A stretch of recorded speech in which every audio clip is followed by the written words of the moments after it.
We are living in a computer-programmed reality, and the only clue we have to it is when some variable is changed and some alteration in our reality occurs.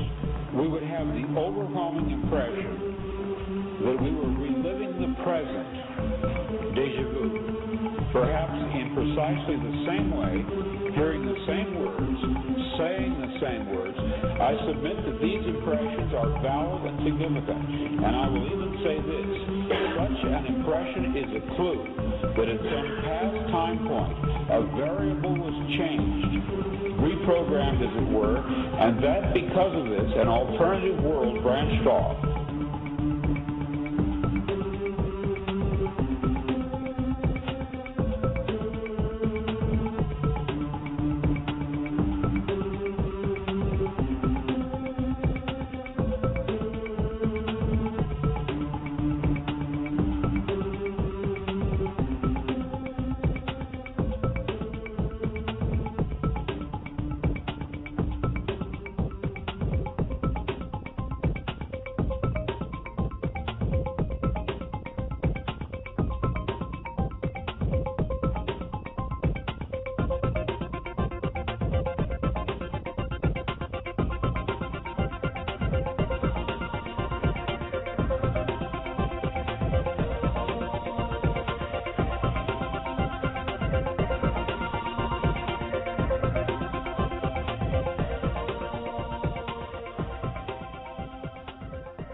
Well, welcome to another edition of Free Association Radio. This is Robert Phoenix, and you're listening to the Friday Farcast. And today, I'm going to be a little freeform for probably most of the show. And then towards the end of the show, the last half hour, I'm going to have Matt Clark from The Planets, the creator of The Planets, call in and see if he can get in here and talk about his web TV series, his cartoon series based on the planets. I'm having a challenge with the chat room today, by the way. I cannot open it. For whatever reason, it is not possible for me, and I don't want to break the continuity of the show and have to deal with this, so I'm not sure if we're going to have a chat room, which is kind of par for the course for today anyway. And it is what it is. This is Robert Phoenix, and you probably are wondering why I'm doing the show at 10 o'clock in the morning here in Texas versus my normal time of noon in the middle of the day. Well, the reason for that is because I have a son, and he is in summer camp until 1 o'clock. And if I were to start at noon, I would not be able to do the entire show. I'd only be able to do about half an hour's worth of the show. That's the way it goes. And probably the way it will be, at least for the next week until my regular schedule resumes, in which case the show will air again starting not this Monday, but the following Monday at 12 noon CST, perhaps with even more shows during the week to come. The guest schedule is starting to heat up quite a bit. Let me just give you a brief rundown as to who will be appearing here over the course of the next few weeks. Next Friday, I'm going to be joined by two incredibly interesting guests. One is, his name is James Swagger, S-W-A-G-E-R, and he is a hidden history scholar, and we'll be going into things like the Anunnaki, the Elohim, Atlantis, lost and missing pyramids all around the planet. We're going to get into that with James for about an hour. And then we're going to get in. Then we're going to be speaking with John Anthony West, the renowned John Anthony West. To me, John Anthony West is probably the original Indiana Jones. That's who I think he is. That's what I think they modeled Indiana Jones around, was John Anthony West. And I'll have John Anthony West on again next Friday, and we'll be talking about the connections between Atlantis and Egypt. And it should be a very interesting show. We have two generations of scholars dipping deep into the realm of hidden history. The following week, that would bring us to the 30th, I'll be joined by none other than Courtney Brown again. We'll be getting into the realm of remote viewing. also known as TRC, technical remote viewing, TRV, technical remote viewing. Courtney apparently does not do a lot of the remote viewing himself. He is the collator of the data and the interpreter of everything that his remote viewers see, although I think he does do so himself, but I don't think that's his role with the Farside Institute. And we're going to get into our discussion with Courtney 2 weeks from today. And also on that show, I'll be joined by Cindy Dale, who is a famous, or if not famous, soon to be famous, scholar, explorer, researcher on the body, subtle states of energy within the body. And she's incredibly knowledgeable about the esoteric practice of chakras as they relate, and subtle bodies as they relate to the physical body. So this should be very interesting, and we'll have her on 2 weeks from now as well. And then going further out into the hinterlands of September, on the 13th of September, that's Friday the 13th, I'll have Michael Edward back on the show along with Radchick. This will be my Doomsday show. I have to have a Doomsday show every now and then. It is the Scorpio rising in me. Michael, if you have followed this show for any period of time or any length of time, you'll know that Michael is the guy who understands more than anyone what's taking place in the Gulf of Mexico and in the Caribbean and the Atlantic as it relates to core exit and the Gulf Plague. Just recently, I don't know if you've seen this, but there is a brain-eating parasite that is emerging out of Florida. If you didn't have enough to worry about, now you've got a brain-eating parasite that is making its way through cerebral cortexes in the Sunshine State. Now, I know that there are some people who might say, good, I hope it targets only white gun-toting racists who are actually Jewish / Hispanic / Afro-Peruvian, and perhaps not racist, and perhaps not even who they say they are, but I'm sure that there are people that are saying that. Anyway, we'll have Michael on the show, and we will talk about this brain-eating virus amongst other things that are occurring in the Gulf, which, again, has not stopped. It has not abated. I believe they're still pumping core exit into the Gulf of Mexico. We'll get some clarification on that from Michael. And that is on Friday the 13th. Another, just as an aside, another malady, this one now occurring with lobsters, is also occurring in Florida. There's a virus and a disease that is impacting the lobster population. It's moving northwards towards New England. And if it continues to move northwards towards New England, then there's a whole fishing industry that will just be absolutely devastated. And not just industries, but communities as well. You know, the fishing industry is one of the few things that the Northeast has been able to kind of hold on to. The Northeast at one point in time was a bastion of the textile industry. There were a lot of textile companies all throughout the Northeast, and dropping down just a little bit lower. And the textile companies or the factories were located near the rivers. The rivers were the great tributaries and waterways which allowed the commerce and trade to take place throughout the eastern part of the United States and down into the South. You would basically build a plant or factory on or near the river. You would make your goods, pack them up, and ship them down the river. And unfortunately, the textile industry in this country is gone. I believe that the United States is responsible for less than 5% of the creation of the world's textiles.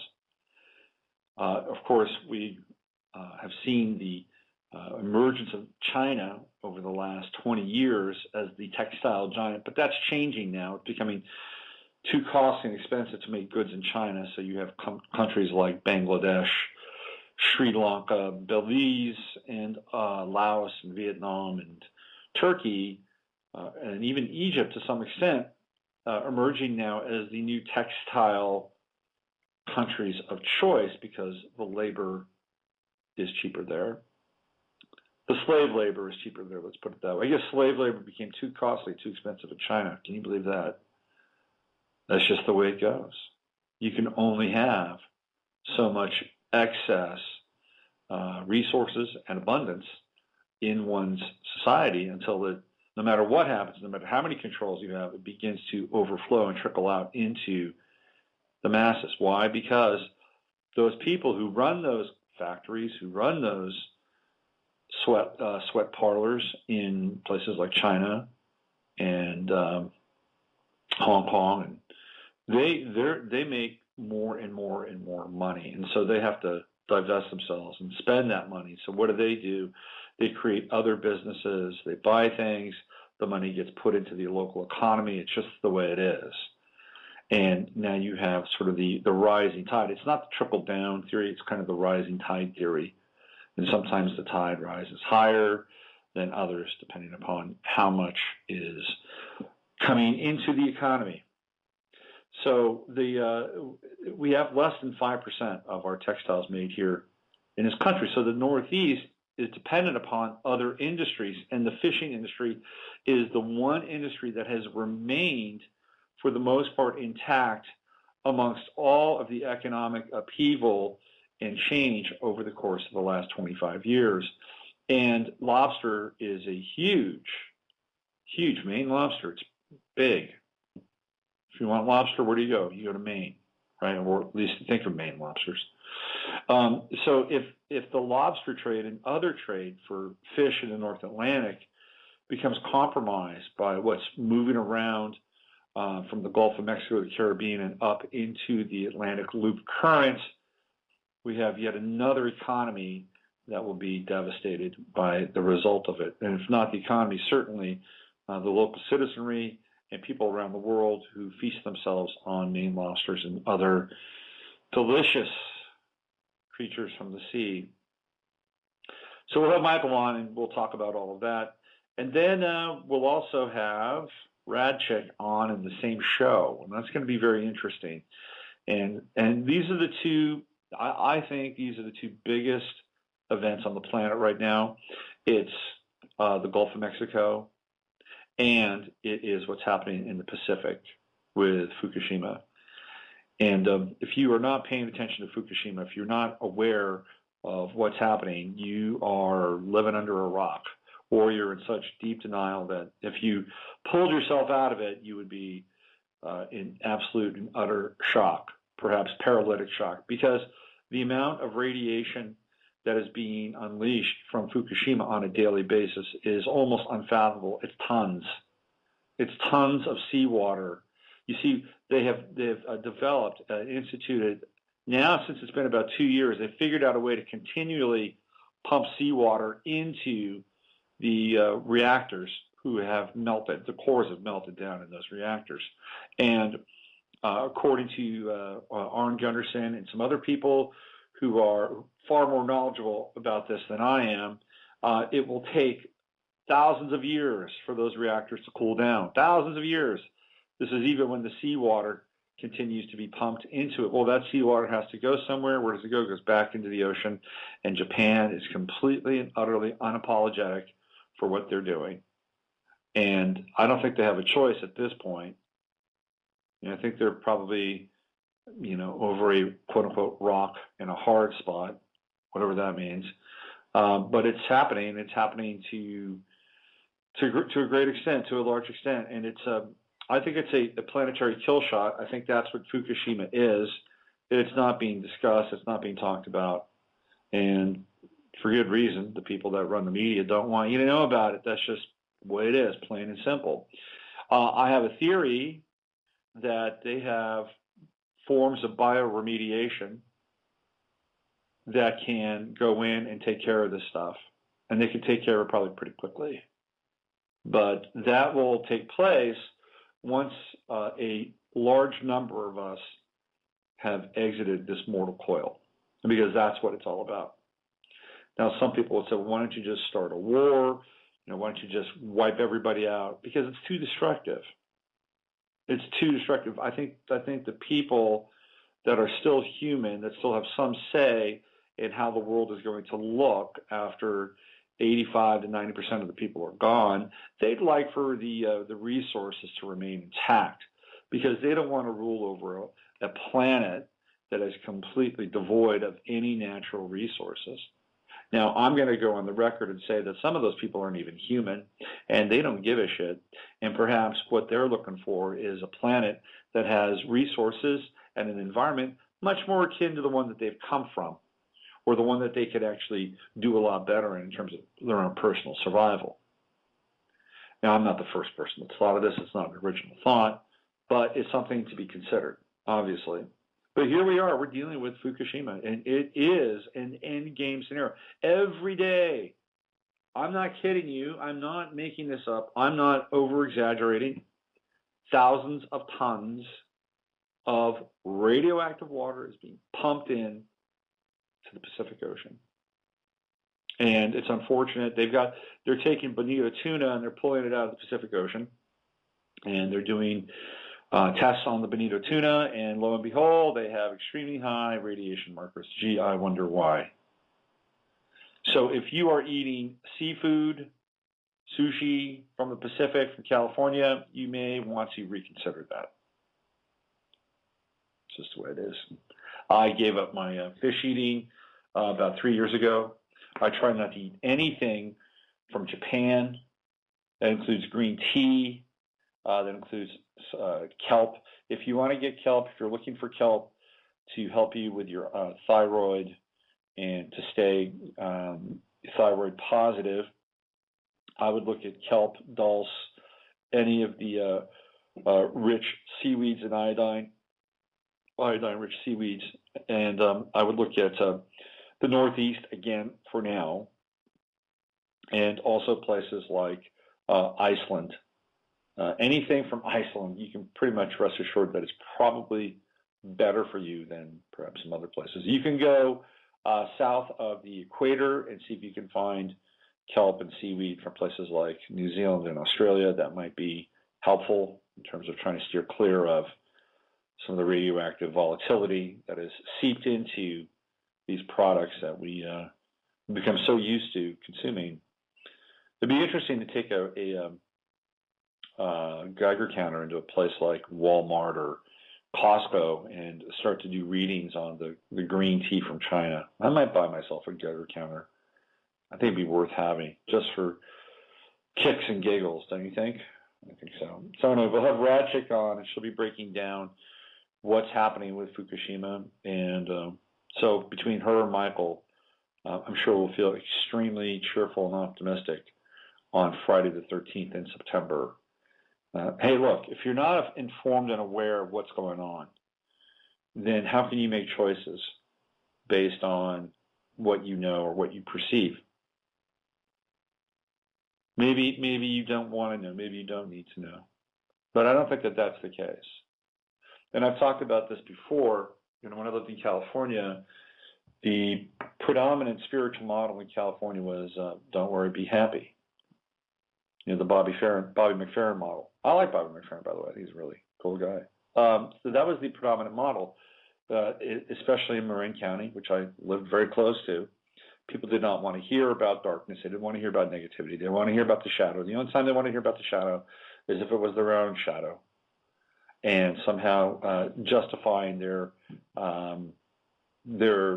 miscues, mistakes, bad choices, and justifying it and calling it some form of spiritual evolution and spiritual learning. And I don't want to be so disparaging. I think that does take place. We have to look at ourselves. We have to look at the choices we make, the things we do, the things we say, and how they impact us, and sometimes how they impact other people, especially if they're done in an egregious or deleterious fashion. So that's one model of spirituality. It was the bubble. I call it the bubble model. You live in a bubble, and you have all your friends in the bubble. It's the biodome. Remember the biodome? Remember that in Arizona? Biosphere 1? So that's the biosphere model of spirituality. You have your bubble, you have your dome, you let people in, and then you all sort of have the same kind of solipsistic reality. And, it's an interesting model because, one of the things that we talk about in terms of our own kind of individual spark or individual essence or our own individual light is that we don't want to be around negative people. We don't want to be around hateful people. We want to surround ourselves with people that are positive and reflect who we are, our best possibilities. And I would say that for the most part is true. However, what you also don't want is you don't want a legion of butt kissers around you and a legion of people that are so completely consumed with their own, again, solipsistic, biosphere reality of the universe that they're missing a whole lot, that they're really not looking at the big picture in a way that is vital and important. Now, there's this whole theory of the fool, which is sort of interesting and kind of corresponds to this. The fool doesn't care. The fool doesn't pay attention. The fool is just being the fool. The fool is being foolish. The fool, if it was aware of itself, the fool couldn't do what it does because it would be so self-conscious and aware that it wouldn't be able to make any choices. It'd be paralyzed. So there is something about the fool that's beautiful and something about the fool that's magical. And if you can have a conscious and responsible relationship with kind of the fool archetype and how one grows and moves through the world, great, go for it. It's like the Heyoka, it's the trickster mentality of spirituality. You can have, great gains and great insight and wisdom into some of the gains that are not so great. So I think that the fool is kind of intrinsic to this kind of biospheric Marin County spirituality. But at the same time, we also have to be aware of what's going on. And I do think it's important that we do have people in our lives that support us, but not to the point where it becomes so utterly kind of self-reflective that it's just a band of narcissists all propping each other up, because that doesn't work either. And it's hard, it is very hard for us to determine at times who's what and what's what and whose stuff begins where and where it ends.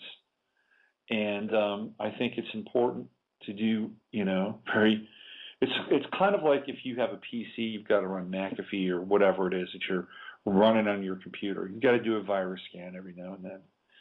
And if you're really clear, you'll figure out where the viruses are. Now, sometimes they're tricky. Sometimes they're hidden. You may not always see the viruses. People may appear to be a certain way, and really they're quite not that way. And then after a while, they can reveal themselves. But it's important to be able to do that on a semi-regular basis. Some people meditate in order to do this. Some people will meditate and get some self-reflective information, kind of the spiritual virus scan of sorts. But it can be challenging to understand who's who, what's what, where's where, who's mine, and what's yours. Very challenging. Now, I think at the end of the day, if you're completely honest, ruthlessly honest with yourself, you'll have a pretty easy time discerning, there's that word, discerning, what's what, who's who, where's where, and why. And once you do, and once you get clear on it, really clear, and I'm talking about rigorously self-examining your motivations, your reactions, and not flinching away, looking straight into the heart of it, you have a better chance of navigating through this world, through your own experience.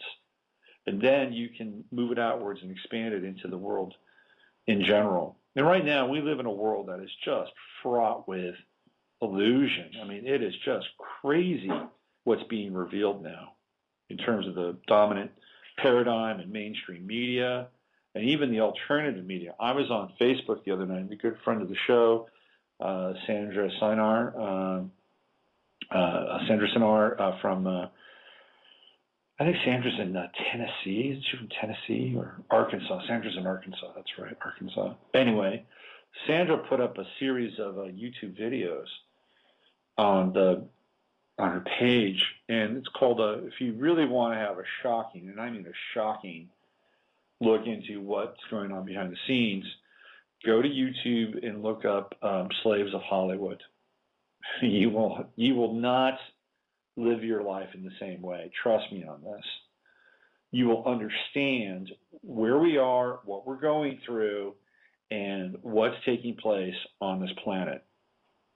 And it will shock you and rock you to the core. And if you're not religious, you will begin to think about religion in a very different way after seeing these videos. I remember when I was a kid, there was a film that was very popular.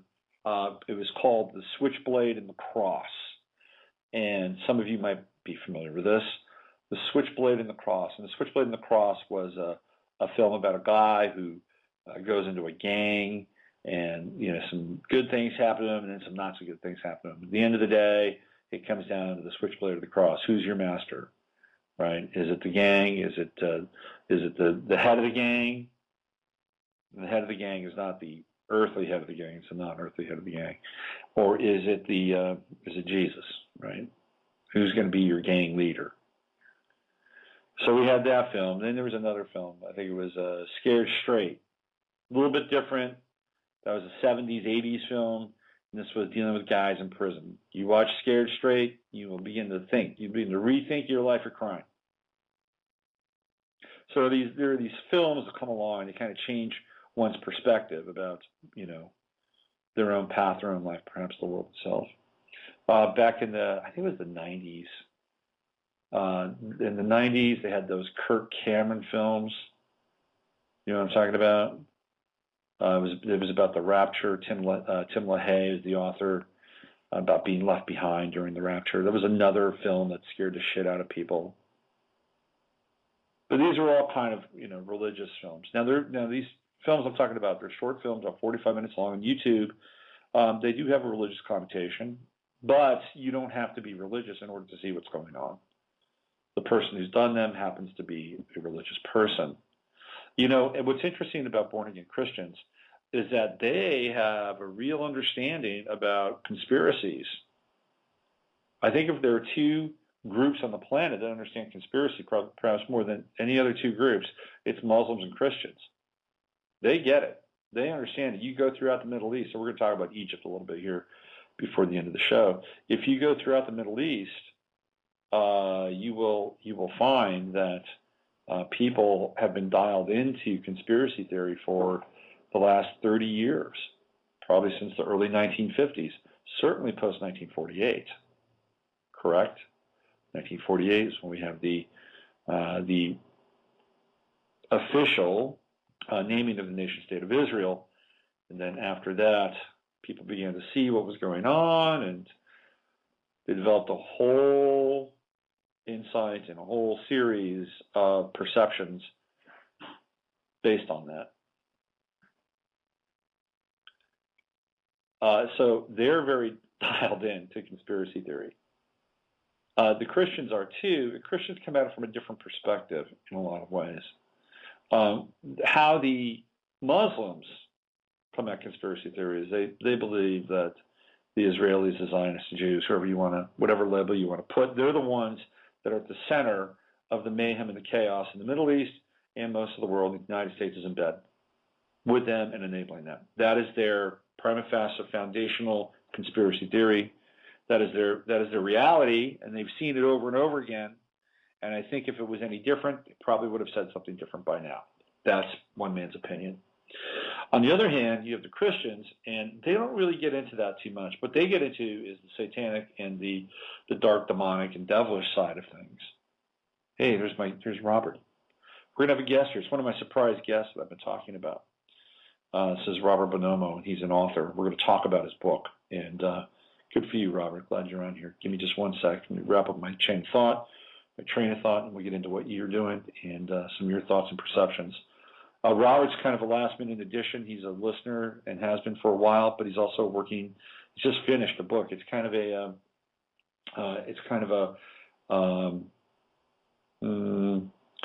an esoteric sort of spy thriller kind of experience. Dan Brown-esque kind of novel. We're going to talk to Robert about that in just a second. So anyway, getting back to this whole idea around the Christians, they totally get the satanic, demonic thing in a big way. You can go to any really Christian / political website, and you'll find it. You'll get it. Probably the grandfather of all this was Tex Mars, and still is. You can read any of his books, and this guy's dialed in. Tex Mars happens to be a Christian. So Slaves of Hollywood, I would highly recommend it. You'll get deep insight into what happens inside Hollywood on many different levels. And you have to ask yourself, if this is happening at the highest levels of Hollywood, well, where else is it happening? You begin to walk away from the whole experience and realizing that we live on a satanic planet. It's just the way it is.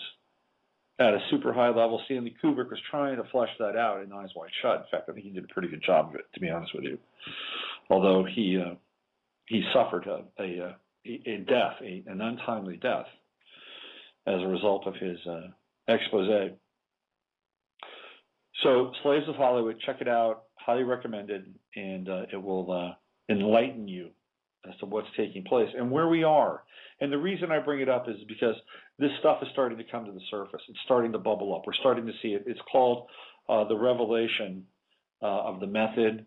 It's called the externalization of the hierarchy. We're seeing it now, and it's a planetary indoctrination into a whole system of negative occult. I use the word negative occult. Now, there are esoteric principles that we can also participate in and have knowledge of that are slightly different than what I'm talking about.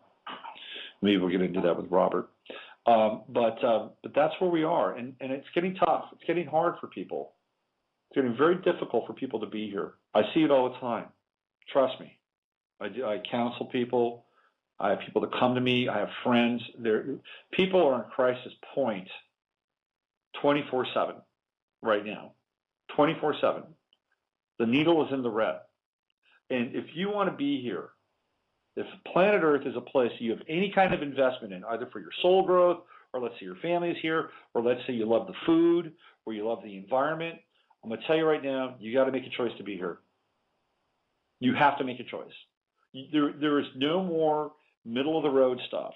There's no more gray area. There's no more wishy-wash.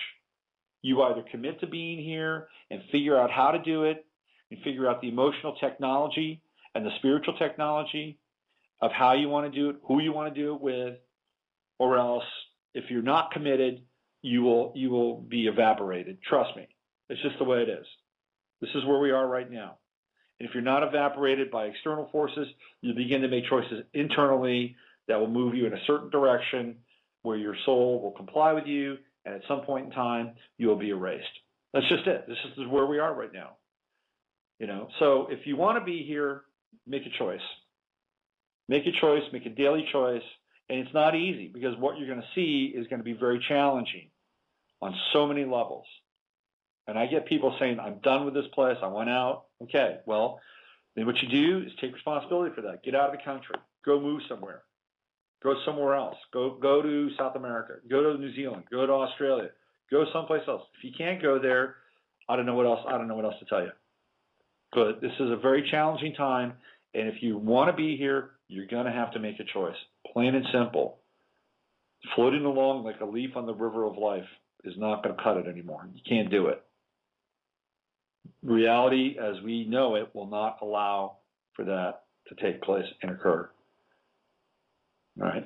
Let's bring Robert on. Let's talk about his reality. He's calling us all the way from Russia. Let's find out about life in Russia, and let's find out about his book and Robert in general. Hello, Robert. Hey, Robert. How you doing? Good to talk to you. Good. I'm good. How are you today, my friend? Doing well. I just published the book last week, and the feedback's been good, and it's exciting. It's been a long trip. Tell people about the name of the book and the basic premise. I'm sorry, we got you on here pretty quickly, and I just have not had a ton of time to delve into it. I'm just being honest with you. So we're just, you and I are winging it and kind of improvising. So why don't you tell people about the book and what the overall narrative is about?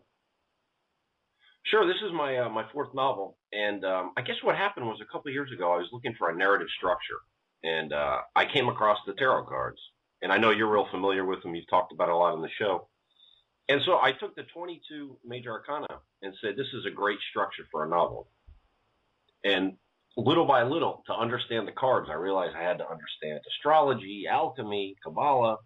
It was really sort of the door that opened it all up for me on an esoteric level.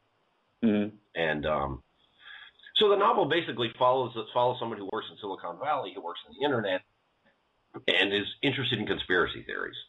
Mm-hmm. And this interest in conspiracy theories, he meets someone in the esoteric world, and it all kind of opens up from there. No, but I think we see too often that folks who are who don't believe the official version of things, are shown as a bit off or marginalized. But in this novel, it's the opposite.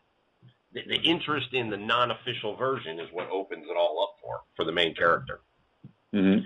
And he eventually leaves America, leaves the Matrix, and it opens up. He awakens, and it's a positive story. But following the cards, obviously that structure, he has to go through death, and he has to go through the tower and the devil. So anybody interested, I think, in tarot would be interested in this book. So what's the name of the book for people that are interested in it? Your Love Incomplete. Your Love Incomplete. I sent you a link. Mm-hmm. I sent you. It's from a poem of Bukowski. Okay. And, I sent you a link to the. If people wanted to find out where to get the book or find out more about it, did you publish on Amazon or Smashwords, or where can you find it?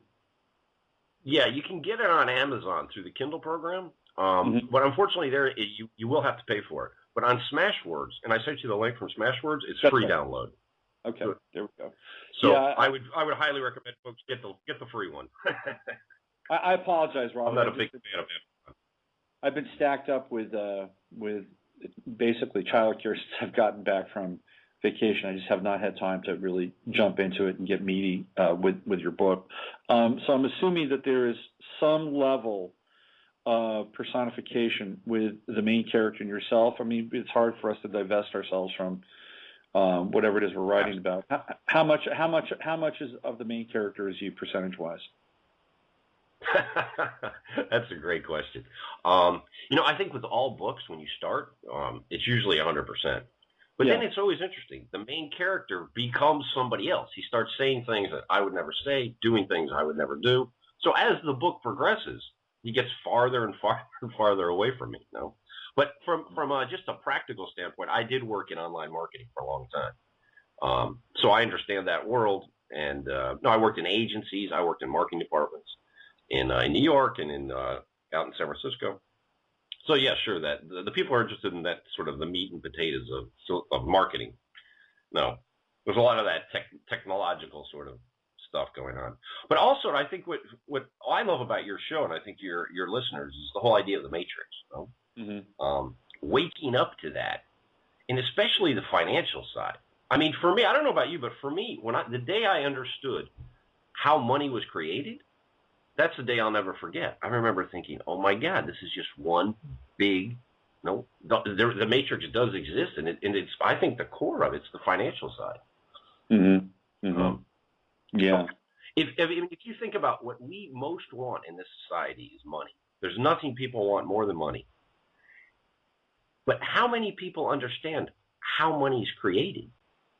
When we see that banks actually create this stuff out of nothing, lend it to us, and enslave us for the rest of our lives, when you see that and understand it, and that's what happened. It's one of the things that happens to the main character. It definitely happened to me. It's really eye-opening, I think. Well, it's shocking. I mean, when you really sit down and think about it, there's nothing separating you or I from doing the exact same thing as the Federal Reserve and the Treasury. It's true. I mean, really, it's just an arbitrary piece of paper that has no backing whatsoever, and then they sell it to us at interest so that we become literally enslaved by it. I mean, it's the greatest scam ever pulled off on this planet. Period. It's true. End of story. But Robert, ask how many people, if you really go on the street when they get a mortgage, and you say, oh, you got a $100,000 mortgage, great. Where did the money come from? I would say at least 98% of people would say, oh, somebody deposited $100,000 in the bank. The bank's paying them 1%. I'm paying 3%. Most people think that's how it works. Right. Yes. When you realize, they're not really dialed in. Exactly. And yeah. I think that's one way to really help open folks' eyes. I explain that to them. Because when they see that and they say, "What? I'm paying compound interest? I'm taking a $100,000 mortgage and I'm paying back $200,000 for something that somebody created out of nothing." That's right. You know? That's right. You know, imagine if your friend came and asked you for. No, go ahead. Sorry. Well, when you get into that territory, and you begin to, let's say you're somebody that has a vested self-interest in A, awakening people, and B, being able to have some kind of living out of the process of awakening people. I'll give you an example. There was a guy, I forget his name, and you may be familiar with this. There was a guy from the South, and he and his son were doing these seminars, and they were talking to people about exactly what you and I are talking about. But not only was he turning people on as to what was happening, he was showing them how people could get out of everything. They could get out of their mortgage. Right. They could get out of their car loans, everything. And this guy and his kid were headed away from California. In fact, I know people in California that were working with him at the time. I forget his name, but they were headed back from California. They were headed through the South. They got pulled over. I think it was in, if I'm not mistaken, either Tennessee or Arkansas, and they got smoked. They got pulled over and were riddled with bullets, gone, that's it, end of seminar. And so when you get into this stuff, you're really getting into the heart of the beast. And when you begin to reveal the nature of it, it can become a very dangerous game for those that decide that they want to wake people up. So I think it's a really important thing, and it's also one of the most perilous routes that we can take, especially if you want to do it at mass level. Exactly. There's that famous case, the First National Bank of Montgomery from the 1970s, or the late 60s, early 70s, where somebody did that. They went to the bank and said, I'm not paying my mortgage because there's no consideration in the contract. What you loaned me didn't cost you anything, so there's no contract. So, I mean, it's an important legal. And the judge called the director of the bank, and the bank said, "Yeah, of course, that's how we make a loan. It's an accounting trick. No, we make the money out of thin air." And he judged that the guy didn't have to pay back the loan, and that judge wound up dying in a fishing accident. Yeah. No. Yep. Similar to your story, no. Yeah. So that's an important part of the book, and I think it's something that I think we really have to insist, because it's not an easy thing to understand. But when folks get it, they really get it. And they say, and also I think the tarot cards in general, I think are I know you've talked about it, that you have done that, no? You're a tarot reader, right? Yeah, I was from 1994 to about 1999, 2000. I did a lot of tarot card readings. I had clients all over the place. I did work for Donna Karen. I used to read tarot cards in Macy's, believe it or not. So, yeah, that was a big part of my life. I just think it's fascinating how much you can see how they can really open up the rest of the esoteric world.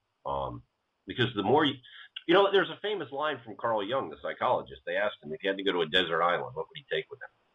And he was a pretty serious guy. He said he would take the tarot cards because they're everything. Yeah. They have the whole thing is inside those cards, and they've really done so much for me. And I love reading for people because it's an interesting way to connect, Oh, the liturgy. Absolutely. Let me ask you a question. You did 22 chapters, is that right, or 23? Exactly, 22. I did a 22. Each chapter follows the major arcana, and it's really the most brilliant narrative structure there is. It's really as it follows sort of astrology, the zodiac. The tarot follows it's the spiritual path, right? And you have to die, and you have to go through the devil, and you have to have that dark night of the soul of the tower. No, it's powerful stuff. What was it like? Very powerful stuff. What was it like for you to write the individual chapters in terms of your own internal process?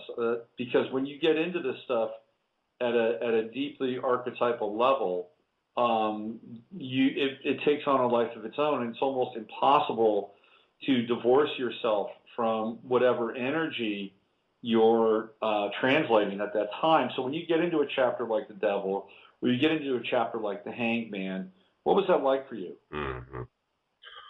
It's very, very powerful because and you took two cards that are potent, though. You really do, because I was doing. I have a system. I like to write about 1,000 words a day. Pretty typical for writers. And wow, you're 5 or 6 days just in that whole Hanged Man scent with that feeling of water and just everything, going. What was black is now white. What was good is now bad. In death, I remember writing death. Wow, it was pretty potent too. So you really feel it. And then later reading the cards, writing the novel helped me so much because you have a personal relationship with each one of those cards, especially Major Arcana. After that novel, I highly recommend folks to really go in depth with the cards. One thing I wanted to ask you that I know you've read cards a lot. I'm not so sure when you read the cards that it's something that you can see the future. For example, is it going to rain tomorrow? I'm not sure that's where things are headed. But when people have a real dilemma, it's amazing. I was working with a psychologist, and when she had folks who had a serious problem, she would bring me in. For example, a very serious relationship. Should I stay? Should I go? And when there's really that dilemma, it's a really powerful projection, the synchronicity that goes on. It can really help people. But at a much deeper level than just, am I going to get a new job? No, it's more than that. And I think the same with astrology, too. Yeah. When we take it to a deeper level, it helps us more. Well, I think that really depends upon the querent, right, in terms of, who you're working with. There are some people that live at, a 5-foot depth in their life or a 6-foot depth in their life. And that's pretty much all you can sort of go to with them, unless, of course, you can explain things in ways that, are deeper. I mean, this is, what Jesus did and other teachers have done with parables, right? They tell a parable, it sounds simple, and it has symbolic language, and it goes deeper into their lives. So it's not necessarily always an intellectual exercise and relationship. However, when you run across somebody who is turned on, who is switched on, who does have some glimmer of really wanting to break through, then the level of interactivity can become really interesting and very dynamic. And that's what I've found, that the window is as wide and as open as, at times, the person that I'm in some level of communication and dialogue with. Exactly. I was going to ask you, do you find it frustrating when people come with questions that are kind of banal? Am I going to get this loan? Am I going to get a promotion? No, you almost wish people would just take it to the next level for themselves and for us too as readers. It makes the whole experience a little bit deeper. But people are, I think this whole matrix that we were talking about has people so tied into the material end of things that it's really hard to get them to snap out of it. Well, go ahead. No, go. Well, I wanted to answer your question about that. The quote unquote mundane aspect of being engaged in that kind of a dialogue. And I had an experience in college that really hit me in a profound way. I was taking an English class, and the teacher was Bill Dickey, and he was one of the greatest teachers I ever ran across because he was so generous in terms of his teaching. And we were I think at that time we were studying the poets, like maybe Robert Lowell or somebody like that. And there was a woman in the class who kept asking the same questions at a very mundane level. Like if you'd read the material and had kind of a basic understanding of who Lowell was and what he was trying to do, these questions were almost self-explanatory. And what I loved about what Dickey did is he took her question and he answered it, but then he expanded on it and brought it to higher levels and enriched and enlivened the discussion and put it back out to the class. And he did this about 4 times during that class. And when I heard that and saw that and experienced that hit me at a deep level. And I didn't know what I would be doing with my life, but I knew that at some point, if I was going to have any kind of meaningful interaction with people like that, that's where I wanted to go. And so the answer to your question is, at times it becomes tiring, but I feel like I have a responsibility to take it to another level. Now, I get people on the Wednesday show where they just keep hammering over and over again. I had a person a few weeks back, and it was just, I lost patience with that person. It's just like, look, here's the way it is. You can either work with this material or you can go on living your life in the same way that you're living it. And at that point, I became exasperated. Would I like to have dialogues where we're getting into the nature and the soul of the universe? Sure, absolutely. But that's not necessarily, why I'm here. It goes back to like William Blake. People during William Blake's time, like colleagues of Blake, they would say to Blake, like, "Hey, you're this amazing genius. You're way ahead of your time. Don't you feel like, you're being shortchanged?" And Blake would say, "No, I was trained to be a printer. This is what I do. I'm happy at being a printer. This is my vocation." And he kept it at a point where his life was manageable, and the expectations, the level of expectations were also quite manageable. So I kind of come from that school, and I do to the best of my ability. Because quite frankly, Robert, if I didn't, I'd really probably turn out to be an arrogant prick. And so I don't want to go down that path. And I just want to keep the window open as much as possible. And a lot of times when I do readings for people, they come to me with a question like, will my boyfriend come back? And as I'm kind of mixing the cards, I'll ask them, maybe you should ask, is romantic love really that's something you should really pursue, or maybe is there something else? And then sometimes you see their eyes open. Yeah, hey, let's take it there, no? And and I know what you mean about, as a writer, sometimes you can have these big illusions. Oh, I'm gonna be famous or whatnot. For me, it was a wonderful moment when I realized I'm probably never going to make any money writing. Yeah. And it doesn't matter.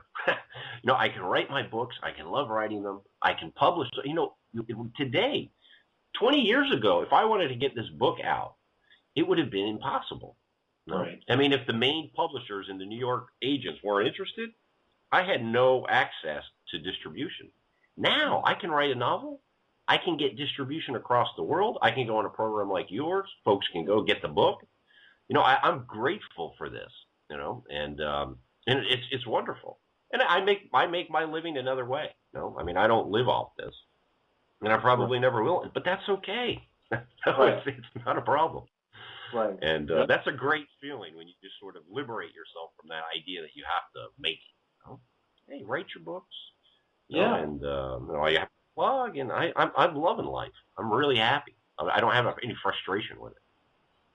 Yeah, it's interesting. I just completed a little side job for myself, and it was writing a bio for a band in New York City, a long form bio and a short form bio, which they paid me for. I'm not going to turn that down. It's what I do. I write, I communicate, I translate ideas, and now the person who has the band, he's having me do a bio for his wife who wants to become a teacher and a lecturer and, kind of a facilitator. So, it's like we just do these things because, we kind of have to. We live in a world now where if you don't have about 2 or 3 or 4 things that you can fall back on and bring into your life, you're not going to be able to get through, because that world of specialization in some ways is kind of over. And we've got to be able to be in terms of astrology, we've got to be a little mutable so we can change, have a few triple Gemini here. Hey, Robert, I wanted to ask you, you live in Russia, is that right? Yeah, I'm actually here. I'm here teaching. I have a teaching gig here. So I kind of move between Russia. I'm in Spain a lot too. Okay. I live in Spain, and also I come here and teach 6-month contracts. It's a very interesting place. I want to ask you about Russia because you're not in the States now, and I don't know how much you follow in terms of the political chatter and noise, but what's happening here in the mainstream media that I can see is they are trying to brew another Cold War with Russia. Okay, this is one of their little prongs that they're working on, and the Cold War around Russia has to do with the treatment of gays, gay culture, and gay rights. They're turning this into a human rights issue against Russia. I wanted to get your take on what's happening in Russia, just generally. What might be your take on or insight into this whole kind of burgeoning Cold War, bizarre dynamic that's going on at the same time? Yeah, I mean, it's really amazing because, for example, I don't know if you read Friedman the other day had a big article about Putin and gay rights in Russia and whatnot. It's not an issue here. I would say, I read, actually, the New York Times says 80% of Russians are for that law. Now, one thing has to be clear. If you read the American newspapers, they say that this law means if you're gay and you're holding somebody's hand in public, you're going to get arrested. That's not what the law says. The law says is you can't propagandize gay lifestyles to children. That's all the law says. And no Russian is against it. I have not met one Russian who was against it. I actually know some folks who are gay, and they say they don't really care. It's not a law that affects them in the least way. Right. So here it's not an issue. It's an issue in America because Putin let Snowden come and stay. And then all of a sudden, if you notice, as soon as Putin said, okay, Snowden can stay, this became an issue. No, it's an invented issue. It's not an issue here. It's really not. It's ridiculous. It's the American media inventing issues because, they need an enemy. And they're trying to, like you say, they're trying to brew up a story with Russia that's just non-existent. It's similar to the Hodorkovsky. You know the guy Hodorkovsky who's in jail? Yeah. He was the head of Lukoil, and they threw him in jail.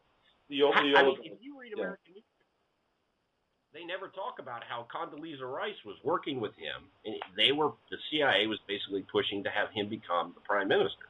That was like they were going to sell Lukoil to Shell, and they were going to have Hodorkovsky become the next, open Russia. And Putin it was a game of chess, and Putin won. He's a bright guy. And they weren't real happy about that. You never hear about that. All you hear about is this poor guy who's thrown in jail because he was such a wonderful person and he loves liberty. So, I read the New York Times to know what they want me to think. Right. Exactly. Yep. But, even the way that he took over Yukos was completely debatable and questionable, right? Oh my God! It was. I mean, what he did was, folks who were working, for example, at that period when they had the conversion, they wouldn't pay people. 6 months, no money. And he would say, okay, you want money? Give me your stock in the company. Or they would create banks. The banks they would own a bank. They would make an enormous loan. Wouldn't pay back the loan. The bank would take the stock. They own the stock and they take over the company. I mean, it's completely illegitimate how these people took this stuff over. And I don't see him as a political prisoner at the least. Right. And then the rest in the mainstream media. Yeah. Mm-hmm. Go ahead. And the rest of the oligarchs, like Abramovich and those other guys, they split because they thought, well, we might be next. So they got out of quick. Right? Exactly. What's the Snowden thing like in Russia for people there? Do they care? Is there some noise about it? How is that being received? I think, yeah. I mean, it's. I think most people here think it was no. He's what he did was very was interesting and good. And the fact that he's in Russia, I think they're pretty positive about it. Mm-hmm. It is kind of funny that Putin is the person that is defending the Fourth Amendment more than Obama, the constitutional lawyer. No, it's like bizarre. Remember that from Saturday Night Live, Bizarro World? Yes. It's like what? Well, it's in a weird way, this is part of, in some ways, the symbolic manifestation of the revelation of the method, which is everything is upside down and everything is reverse, right? The United States has become the new Russia, and Russia is becoming the new United States. It's true. I mean, it's kind of simplistic, but that's kind of how it's looking. It's amazing, no? It's really it's scary what things are coming to, and what they're cooking up in Syria and Iran. I think that's not going to go away. It's just not going to go away. No, and what I'd like to ask you, and I think, how do you think Americans would react? I mean, is there a limit? I mean, is there ever a limit to what these neocons can do? I don't think there is. I think we could start something in Syria that could lead to a war with Iran, which would be a major war. This would not be the Iraq war. After the Iraq disaster. Yeah. I think people are going to tune into Fox. They're going to get all excited. It's like the Michigan State-Ohio game. Let's go get them, boys. I think it's a little scary. Yeah. Yeah. I would, most America, I talked about this, on the first show when I came back from vacation, which was Monday. And, I was at the Padres-Yankees game in San Diego. And apparently there's this new thing that Major League Baseball is doing where they're honoring the armed forces on every Sunday game all across Major League Baseball. And in San Diego, the armed forces they're the de facto economy in the San Diego area. There wouldn't be a San Diego without the Navy and the Air Force and the Marines. There just wouldn't be, So I'm at the game, and it was the seventh inning, and they were singing "God Bless America," and almost the entire stadium got up singing "God Bless America." There was a whole section of troops just to my right, and they're all looking at the troops, saluting the troops, waving at them, shaking their hand, pumping their fists, hoorahs, and I'm like, this is kind of the mainstream chord of America, and it's completely and utterly brainwashed. And I think most Americans would sign off on anything that was propagandized enough. I hate to say that. Now, I also think that there's a wave of people that are waking up, because if you go into Yahoo or you go on to perhaps CNN, you go into the comment section, you will see comments that will surprise the hell out of you, and those comments wouldn't have been there 5 years ago. So while I think that there's a large portion of America will buy into just about anything, I also think that there is this wave where people are waking up, and that, to me, Robert, that's where it gets a little scary, because when the masses start to awaken, there's this other energy that reacts to the awakening, and now we're in this really kind of dynamic, friction state where things can start to get hot and heavy. As long as people are asleep, exactly. I don't think the other side gives a shit. But when people start to wake up, then we have kind of the heavy hand of totalitarianism, false flags, psychological manipulation, all the stuff that's going on that is being now waged against the majority of the people in this country, and it's happening. It's happening as we speak. But, I totally agree with you. When I get a little depressed about what's going on, especially in America, I go to Zero Hedge, for example, and read the comments. Yeah. I feel much better. Even you go to Market Watch and Paul Farrell's, I don't know if you've ever read his articles, but you look at those comments, there's a lot of people in there who are, and it really makes you feel better. One thing I wanted to ask you, this whole, the idea with the American chart and the Pluto-Jupiter opposition with Jupiter in Cancer opposing Pluto in Capricorn, it's pretty interesting. I was looking at that. The last time that happened was 1777.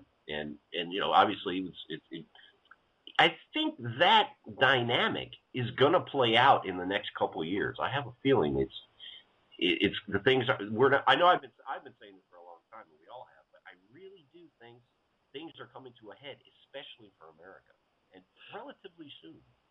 I think it's in the next couple of months. Really? Yeah. I think the end of September. I think from the end of September, from the 22nd of September up through the 11th of November, I think that obviously you've got the sandwich of October surprise in there somewhere. But I think the end of September to the beginning of October is kind of a critical juncture here for this country for a number of reasons. Astrologically, we go into that second square between Uranus and Pluto, and that's going to be at 9 degrees. And if we're dealing with 9 degrees, we're now into the hermit energy. We're also into the energy of endings with the number 9. And I think that that's really important. We're also going to go into a Mercury retrograde phase in Scorpio at the beginning of November. And what have we seen with Saturn and Scorpio? We've seen revelation, man. Revelation of the darkest sort. So we're going to see that as well. And I think that I think that we're headed into a funnel, and it's going to start towards the end of September. That's my feeling. And I was having this discussion with, and it's not all bad. I don't think it's all bad either, by the way. I was at an ice cream shop yesterday in Austin here, and it's called Lick, and it's one of these kind of artisanal ice cream shops, and they've got gluten-free, they've got dairy-free, these great products. You pay a little extra for it, but you're having a really good experience. You know that nobody's getting jerked around by it. No cows are getting screwed over. I mean, a conscious-free or a conscious ice cream experience. And I was talking with the woman who was serving up the ice cream, and we're talking about GMOs and how on one hand we have this genetically modified culture that's being shoved down our throats, but on the other hand, there's been an amazing proliferation of farm-to-table, artisanal growers and manufacturers. I mean, there's been this whole explosion of kind of back to the land and really honoring the types of foods that we're eating and how we're creating them. And it's the world that we're living in now. We're almost living in this kind of diametrically opposed, the universes that are separating themselves out from one another. And at some point, I just think that people are going to make choices to no longer be a part of the dominant paradigm, because the dominant paradigm is falling apart. It's falling apart on purpose. But I think these are the oppositions that we're talking about here, Robert, with like Jupiter and Cancer and Pluto and Capricorn. I think choices will be more easily made by people. Do you want to know where your food is grown? Do you want to grow your own food? Do you want to hang out with people that are part of this culture that's emerging where they're conscious and aware about all of this stuff? Yeah, and the answer to that is yes. And simply by affirming that, then there's a turning away from the other. And I think that's where it's going. Yeah, I totally agree. And I think, a big turning point for me was I was working in advertising in an agency in New York, and we were doing a campaign for the Army. So basically what we would do is we would have folks take a test about a career test, a free career test. And at the end, we would tell all of them, join the Army. And we would send that lead to the Army. The Army might pay us $15 a lead. It was a heck of a good business. And I never forget the director of the agency. We're at the meeting. He's like, damn, if we could only have a war in Iran, this would just, we would blow it out. And I remember thinking, you know what, I realized that you can't live and work for the Matrix and awaken. You can't do it. At a point, you have to make that decision.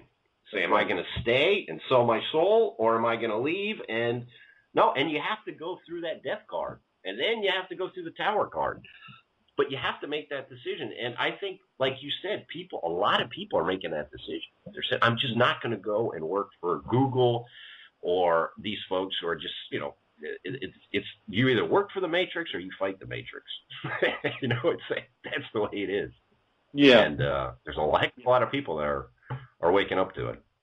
Yeah, and and getting back to that upcoming square, Uranus and Aries is all about really, radically charting one's own path, both individually and culturally. And the last time we saw Uranus and Aries was, the run up to the Third Reich, and you had all these amazing inventions and ideas, being fomented and created, and of course being R&D in World War II.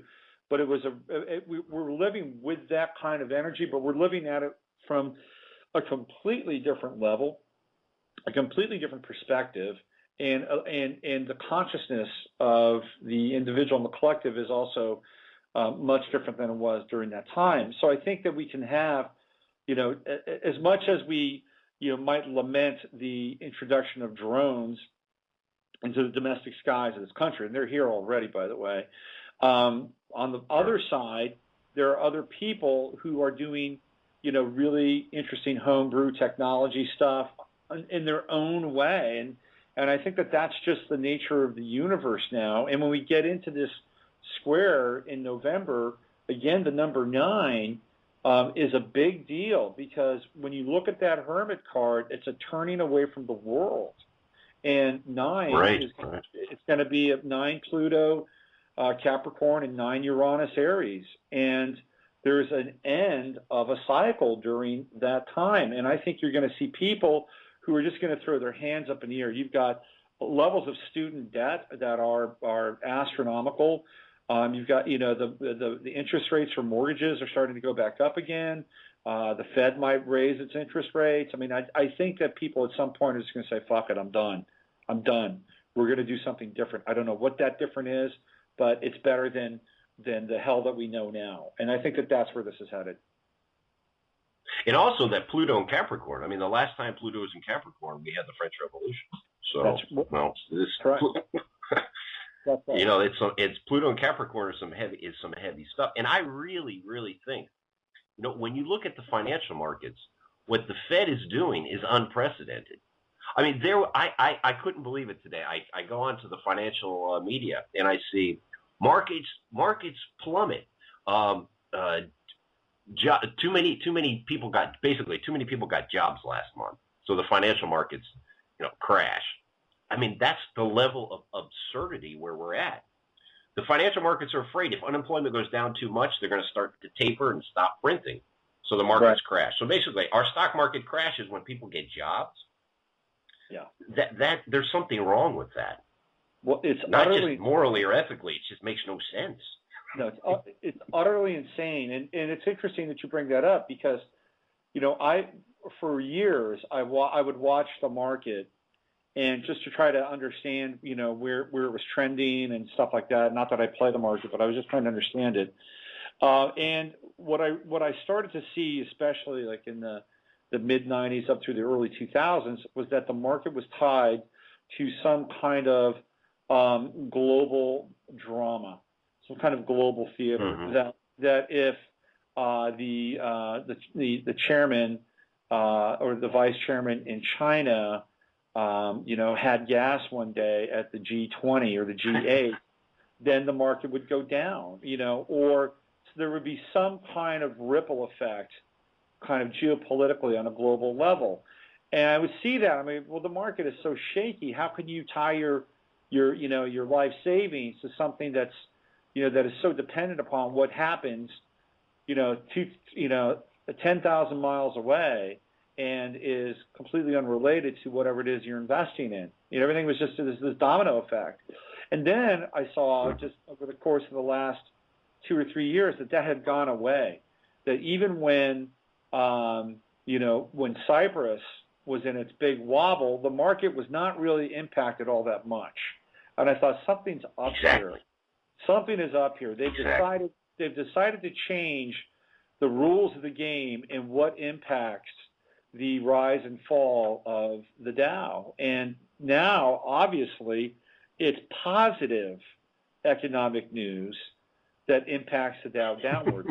And that's completely insane. Thank you for bringing that to our attention. Yeah, and I think we're at a very important juncture, and it might have a lot to do with what you were just talking about with the square there between with Uranus and Pluto. At one point, the Fed is going to have to stop printing, because they can't print forever. Because if they print forever, if they keep buying bonds, at one point there'll be no bonds on the market, and that means there'll be no collateral. The 10-year bond is basic part of collateral for financial markets, so they must stop. And when can they stop? Because a couple times they've tried to tap the brakes, and the markets have really gotten nervous. They don't have a lot of time left. Yeah. And it's interesting. Bernanke's going to be gone in January. I wonder. I think your timing is very interesting, because I'll tell you one thing. When the Fed takes the Fed is about half the bond market right now. That's scary. Half the bond market. And when they stop, who's going to buy these bonds? And remember, if no one buys bonds, that means the rates go up. It's inverse. Price goes down, rates go up. It's a very scary moment, and I don't know how it's going to play out. Well, I have heard from people that there is going to be a global financial reset, and I've heard that it will come sometime between the end of August and this November time that I'm talking about. And the reset basically is that the banks are going to default on everything. This is what I've heard. And if you have any, it has to happen at some point. If you have any money in banks, you're screwed. Now, what happens then, though, is that if you have any debt, well, that's zeroed out too. That there's actually a semi-positive side, and that everybody is kind of in the same boat all at once. Now, the people that have money, resources, and assets, they've already secured those things. They drove the price of gold down, and now you've got people scooping up all the physical gold that they can and all the physical silver they can at a low price. Why? Because there's a very strong possibility that on the back end of the reset, we will now have a gold-backed, gold-based currency and economy, just like what the libertarians wanted.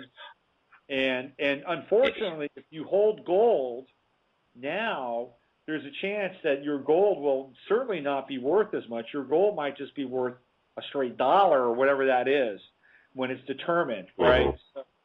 So you may have the opportunity to be in the game, at a level where other people aren't, because you simply have the gold, but you won't get rich off the gold. Let's disabuse ourselves of that kind of that dream. So there is this talk that this will happen, and so maybe this is going to dovetail with because once you 50% of the bond market, the Fed is in that. At what point do they become over leveraged? And that's probably over leveraged now as it is, but no, we're in some very tricky times. And of course, if you read the alternative press and you read the kind of the underground circles, there's been a lot of movement taking place in places like New Mexico and Colorado, with supplies, going into these underground facilities.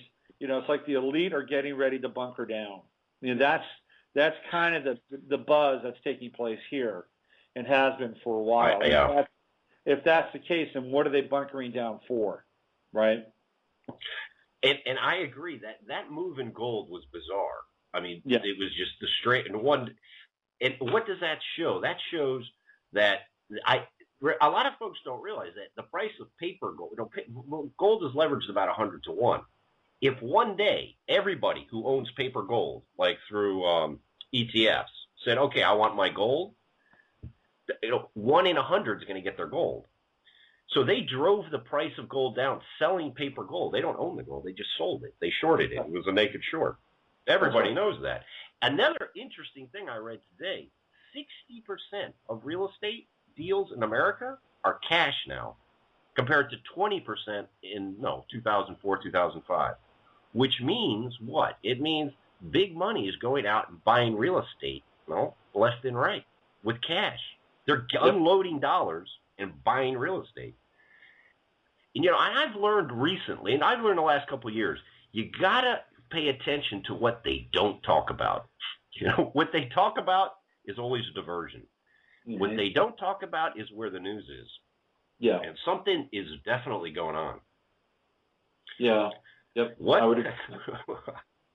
It is definitely going on. Hey, I just wanted to just share with people that we're talking with Robert Bonamo, and he is an author and a teacher. I don't know what you teach there, Robert, but he's an author and a teacher and a esotericist and a tarot card reader. His latest book is Your Love Incomplete, and you can find that at Smashwords, and you can also go to Amazon, and he has a website called cactusland.com. What do you do with Cactusland, Robert?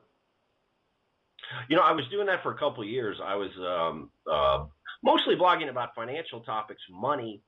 If folks are interested in that idea of money, I had an article that was pretty popular about banking and whatnot. I haven't worked since I started the novel. I really laid off it. I tell you why too, and I think you might have this feeling also when you're in that blogosphere world where you're publishing a lot and talking a lot about what's going on with the economy and finance. It becomes a little bit. That duality becomes too strong, and so I've moved away from that a little bit. I'm looking for a ground where I can, that's less playing around with that duality of us against them, Mm-hmm. Trying to look for something a little bit higher, like that whole InfoWars. I had a lot of stuff published on InfoWars, and I think it's an interesting site, and they give an interesting perspective. But I'm not sure that's where I want to be anymore. You know what I mean? I completely understand where you're coming from, and I agree with you. I mean, I spent the first 3 years of my blog, really from 2008 through 2011 and even 12, going into kind of the belly of the beast and, doing my best to kind of expose things on as many levels as I possibly could. And I think that after a while, for me at least, it becomes like a tape loop, and you can continue to do that, but it's not really resolving anything. It's not becoming resonance. And exactly.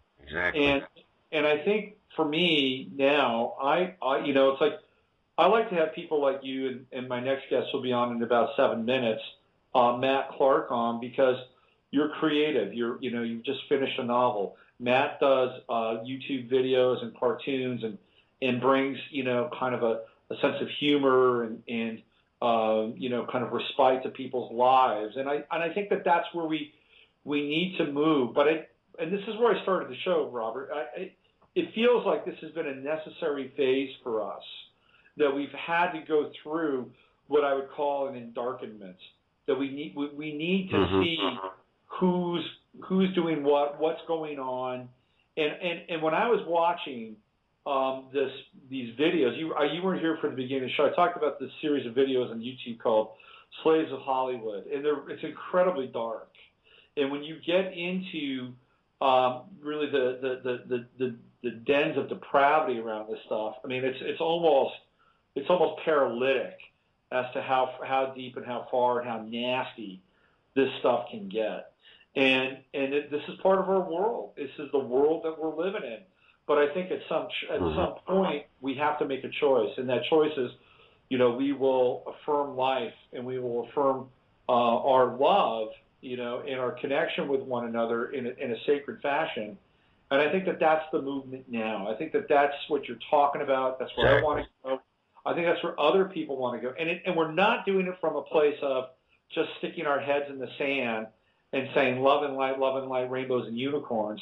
we've gone in there, we've done the work, we've confronted the shadow in ourselves, we've confronted the planetary shadow, the galactic shadow, the religious shadow, the monetary shadow. We see this stuff, and we're making a turning, and we're saying, no, this is where we want to go. This is where we want to take it, because we have no other option. But we can't even fight them at that level. We can't push back at that level because they've got way too many resources. They're way too strong in these areas that we seem to congregate, which is either the media or wherever it is. So now we've got to take a different tack, and we have to create and affirm and do something that is enriching. And I think that's where you're at, right? Exactly. I totally get what you said. That I had to explore that area, the belly of the beast. Yeah. And I asked those questions, and I got the answers. But I don't want to go back to questions I've already answered. I want to go to stuff that really challenges me, and it's not the belly of the beast anymore. It's something much higher, and I feel better when I'm asking higher questions. And so that's why I laid off the blog. I said what I had to say, and I keep thinking that. Sometimes I say, oh, maybe I'll write an article. I think I've already said that. Let's ask. I tell myself, let's ask more difficult questions, and questions that can bring us all together. Because they're the Matrix people. They're like us. In the end, we've got to find something that brings us all together. The us-them thing is not the way it's going to resolve. It's not a football game. And a lot of the Matrix people, I mean, to be fair, a lot of them have been born, bred, and indoctrinated into their nightmarish hell. When you read stories of people that are born into these families and from a young age have very little choice about what they're doing, and they just regurgitate the programming, you begin to see how tragic and pathetic a lot of their lives are. And in some ways, it's good to remember that, because it helps us retain a sense of compassion. We can't let it get to us and leave ourselves vulnerable and exposed. But yeah, I mean, a lot of these people have no choice. They just have no choice. We think that they have choice. There are some people who are just, they see where the money is and where they can get paid, and so they'll sell their souls. I mean, but that's been going on for thousands of years. It's just the way it is now. And I sold my soul. I mean, I was working on Madison Avenue, getting people to join the Army and buy things they didn't need. And no, I was a little sergeant in the Matrix, and I remember it. I remember it really well. And I was completely unconscious. Get my paycheck, get some fun, and it's not easy. So it's so true. We've got to have compassion for them, because hey, I used to be in it. I used to be one of them in a small little way. I was. Yeah, I tell you, it's a really fine line, between discerning and being in this divide and conquer mode, because I think a lot of times now, at least from my perspective, I don't know about yours, but when we get into this place where it's us against them, and I think it's important to continue to read the tea leaves and the tarot cards and see the devil in the details, but we just have to keep turning this thing up to a higher octave. That's where I'm at. Exactly. I think that's where we got to go, and that's how we'll beat them. Yeah, I agree. Hey, Robert, I want to thank you for making the effort to get on here, and I know that you're it's been a pleasure. We've got different time zones, and it's great having you on the show. Let me just give you another plug for your book again. It's Your Love Incomplete. The short description: Arthur Edwards had a cushy Silicon Valley marketing job, but his taste for conspiracy theories and the guidance of a mysterious esotericist began to open his eyes to the Matrix. His hard-boiled path to awakening will take him from the SF Bay Area to the far reaches of Russia. Your Love Incomplete is the razor's edge for the digital age, a must-read for all those searching for the courage to wake up. You can find it on Smashwords. You can get it for free, or you can go to Amazon and you can support Robert in his pursuit to keep his creative juices alive and flowing. Thank you once again, Robert, for being a part of the show all the way from the new United States. Thanks so much, Robert. I really enjoyed it. All the best. Take good care. See you around. Take care. Bye-bye. Okay, take care. Bye-bye. That's Robert Bonamo, author. And so we go from the realm of the written word, the written image, to the visual image. And my next guest has just jumped into the call queue here. His name is Matt Clark. He's an animator. He is a storyteller. He is a musician, songwriter. He's a Renaissance man. And we're going to talk a lot about his YouTube series of animated shorts called The Planets, which are hilarious, absolutely hilarious. We're going to talk about that. We're going to talk a little bit about Matt and find out about his past and where he gets his creative inspiration from. And let's bring him right on right now. Here he is, Matt Clark, all the way from Portland, Oregon. Hello, Matt. Hello, Robert. Thanks for having me. Hey, thank you for being on and being flexible with last Wednesday's little snafu there. So welcome to the show. No problem. Thank you so much. It's an honor to be here. So just to kind of set the stage for people, I discovered you through your aunt, Dee, who has become my producer and helps me get a lot of the guests that come on to the show. And she said, well, you've got to, I've got this nephew who's really interesting and he does all this interesting stuff, and I think he might be a good guest for you. And let's check him out. And I got to tell you, once I saw The Planets, I was like totally captivated and wanted to find out more about what you do. But what's really interesting is that your aunt told me that your parents have this kind of spiritual, esoteric, kind of astrological sort of background in their lives. Is that right? Yes, they're both into some stuff. My dad was really into astrology when I was growing up, and my mom was teaching yoga classes in the basement. So I was exposed to a lot of stuff when I was little, and right. They get a big kick out of the astro-themed stuff that I do now. So you went in a bit of a different direction. You said, hey, that's really interesting. I've got to maybe do my own thing, have my own remix of life, right? Was that really conscious on your part, or do you just kind of evolve that way? I think that with regards to the Planet show, I did it. I played with the archetypes a little bit as an inside joke with my dad. Right. I know that he would. This was intended to rile him up a little bit, and it did. He's one of those people that making Saturn a female was like highly offensive. Well, let's talk about that, because you really kind of flip things up. The son, who is theoretically this, kind of overbearing, patriarch archetype, in your little cosmology there, the son is gay, which is fun as hell. And then you've got Saturn, who is supposed to be this curmudgeonly, intense, karmic lord of time. You've kind of turned into a babe. I love what you did with the halo as the hat and it's fantastic. So let's just go through the other archetypes and planets. I think Venus is something that comes up a lot. A lot of the people that watch the show wonder why I made Venus male, because I think everyone knows that Venus is a female. Right. I did that because I've always felt like there's a disconnect between the way that we understand the Venus character and the way the planet actually is. Uh-huh. I remember when I learned what the surface of Venus is actually like, I was struck by the disconnect there. Venus is a crazy planet. It's been paved over by lava repeatedly. It's like a hellscape. It doesn't really suit our idea of love very well. So I thought that making the character male and a foreigner, he's from some fictional country, right, would be like a way to exploit that disconnect where we don't really know Venus at all.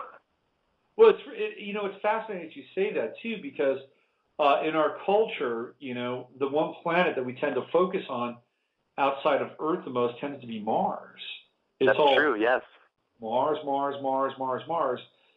got the Mars rover and the da-da-da-da-da-da-da. Yeah. But Venus is like... Venus is not a good place to visit. It's not, and it's the mystery planet too in many ways. Yeah. What about Mercury? How did you change Mercury up? Let's see. I don't think that I really fully inverted Mercury. The Mercury character in my show is like a frat boy kind of character. Yeah. I don't know. I don't think that it's a full 180 for that one, like it is for Venus and Saturn. But let's see. Mercury the messenger. What's the relationship between a messenger and a frat boy? Boy, I don't know. They deliver pizzas. I guess Mercury is the smallest of all the planets, not including Pluto in this show. But he's the smallest, so he has the biggest, most overblown personality. He's like the Napoleon complex character. Ah, there we go. I like that. He is the smallest, but he does move the fastest and work the hardest. Mm-hmm. I love the He's got fact. something to prove. I love the fact that you have the Earth as this like dopey young kid who is completely naive. The first episode of The Planets is hilarious, and you've got this black hole driving an ice cream truck.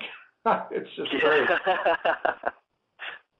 Yeah, and Baby Earth almost gets absorbed into it. It's we're a baby, aren't we? We are. We seem to be in a state of eternal infantilism. Yeah, I think that Earth as a baby. I like a lot of people have pointed out that Earth should be a mother and asking what gender is Baby Earth. I think that the idea of Mother Earth was a really great idea for our ancestors. They had like a parental kind of relationship with the Earth. I think at this point, like playing with the idea of the Earth as a child is kind of interesting to me. It syncs up with some of the ideas that people are having about our relationship as a group to the planet. Yeah. We have more of like there's like a we should take care of the Earth kind of vibe happening now. Yeah. Babyish. Yeah, yeah. And then you've got Mars and Jupiter. How did you flip the script on those guys? Mars is passive aggressive in this show. He's like a overthinker as opposed to like an action-based kind of guy. Jupiter, I would say, is like I don't really think I flipped Jupiter too much. He's the king in the sense that in this show he tends to give a lot of speeches where he's imparting wisdom.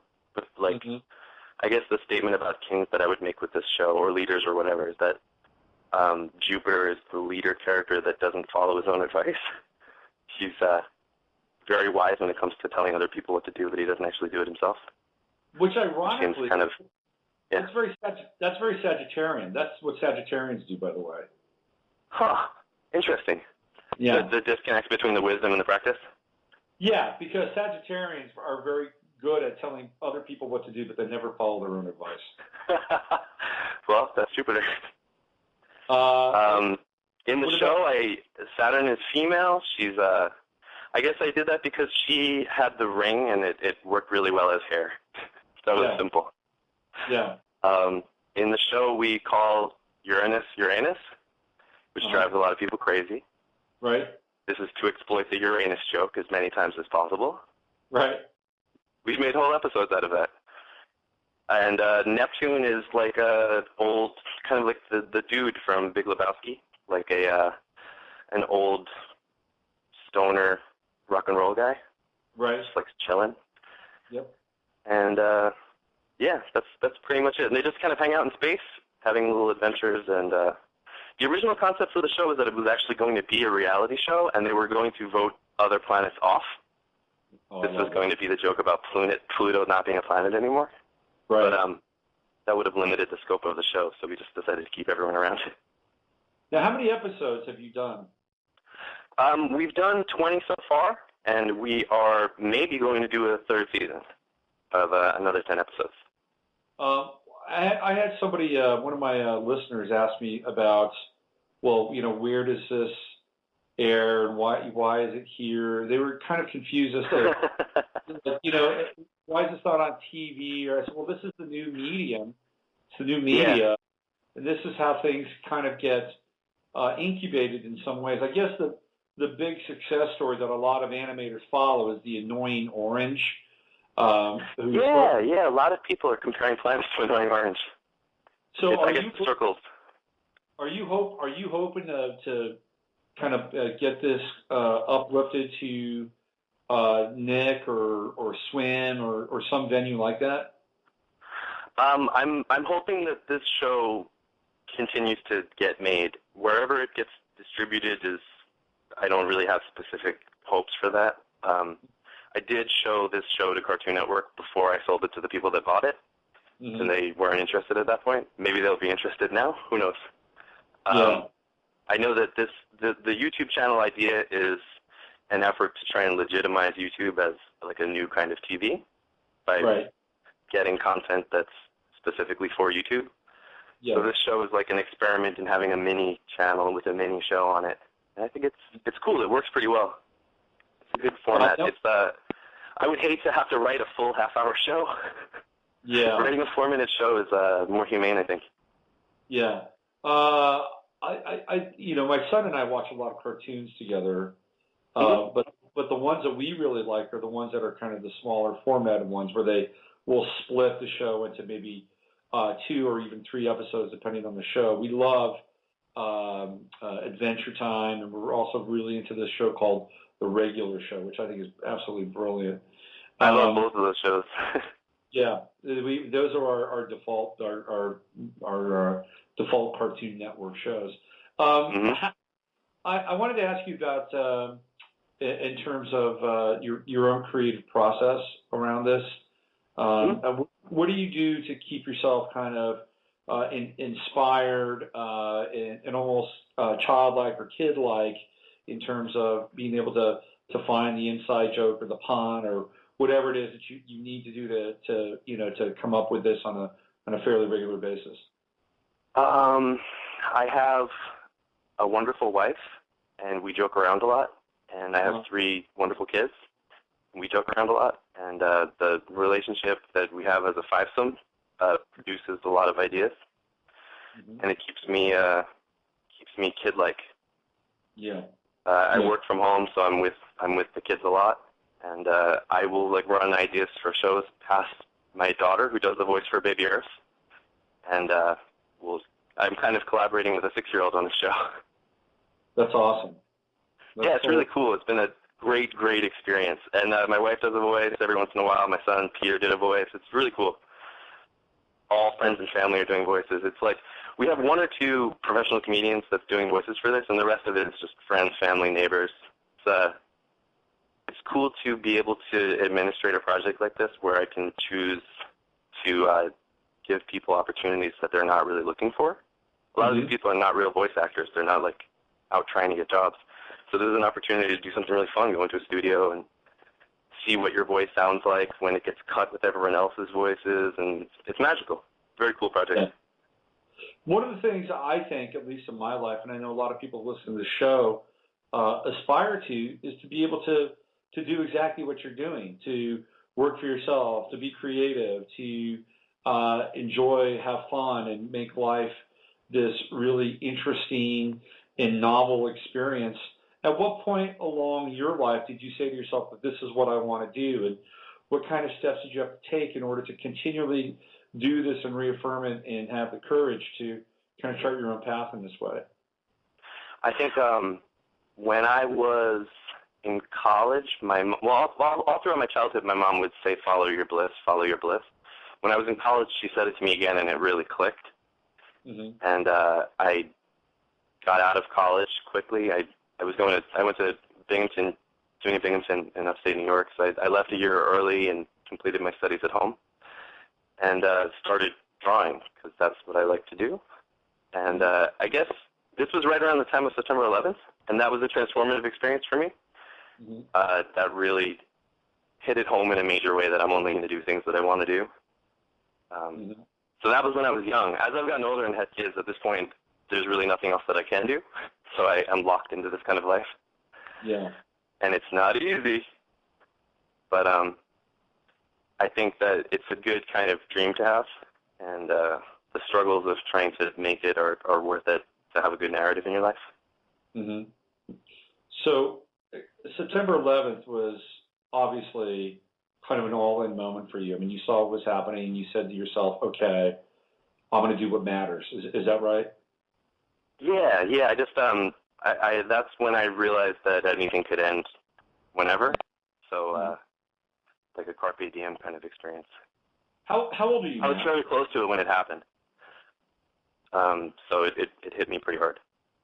And then we moved from New York to Portland a couple of months after that, and we've been here ever since. How old are you? I'm 34 now. I was 22 at the time. 22. Okay. I had just gotten out of college. I had just met the person that would become my wife. It was kind of like I was just coming down the steps at my debutante ball of life, and the whole ballroom went on fire. Wow. So that put a different kind of shading on everything, and some things fell into really sharp relief. Mm-hmm. And follow your bliss was one of them. Mm-hmm. I decided that I only wanted to do things that were enriching in and of themselves. So my focus has never really been on making money, which I think it allows a person to dig a hole as deep as my hole. Well, I think people that think about money more wouldn't get so lost in the woods as I am. Well, I think also you probably made a good choice in terms of a partner, because if you didn't have a partner that shared similar values, you would not be as deeply engaged in your role as an animator, cartoon creator, and singer-songwriter as you are. So you obviously made an incredible choice with your life partner. My wife is perfect in every way. Yeah. That's awesome. I don't really feel like I chose her. I feel like she was presented for me, Mm-hmm. and I was presented for her. It was the way that we met was kind of weird. Our lives have been braided for a long time before we actually met. We both lived in the same places and were shopping at the same supermarkets for many years before we actually met each other. When we did meet each other, we knew that we were meant for each other, and Mm-hmm. it was never really a big choice. I don't know. Everything that's come after that has been so great that we know that we took the right step. It sounds kind of mystical, Matt. I don't know. Maybe you've got I'm crying. mysticism. You know what's going to happen. One of those three kids is going to wind up being an astrologer, or, this is just the way it go, right? Yeah, it seems that way. I think I love my kids. My first one, Frances, the one that does the voice for Baby Earth, is a really talented artist.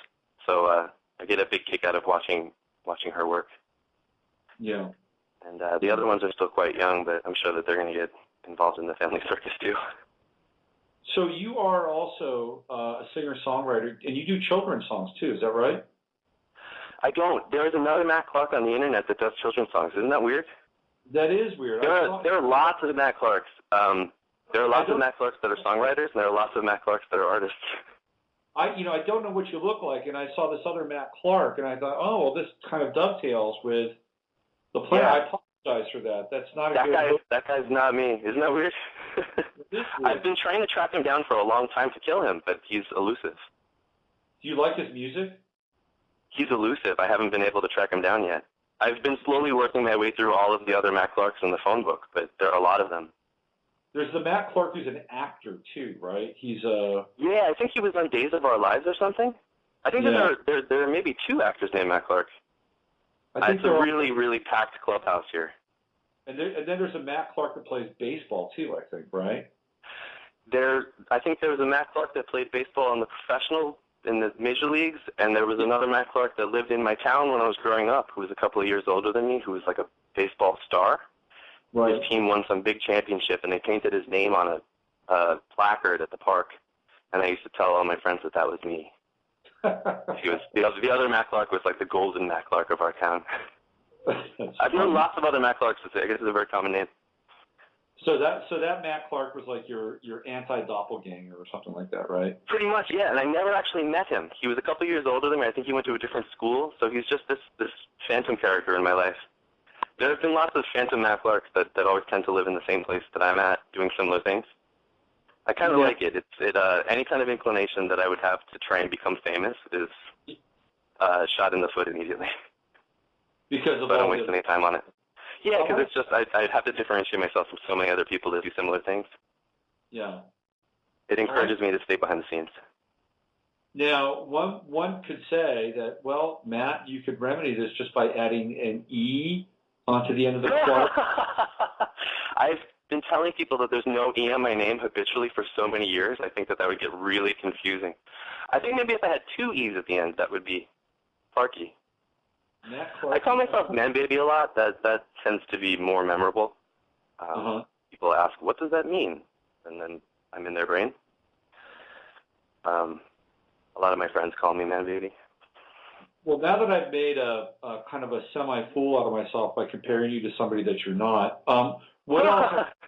What else are? Well, I do music. That's the weird thing. It's just not kid songs, so I wouldn't perform for a kid. It's ridiculous. Okay, let's talk about your music. What do?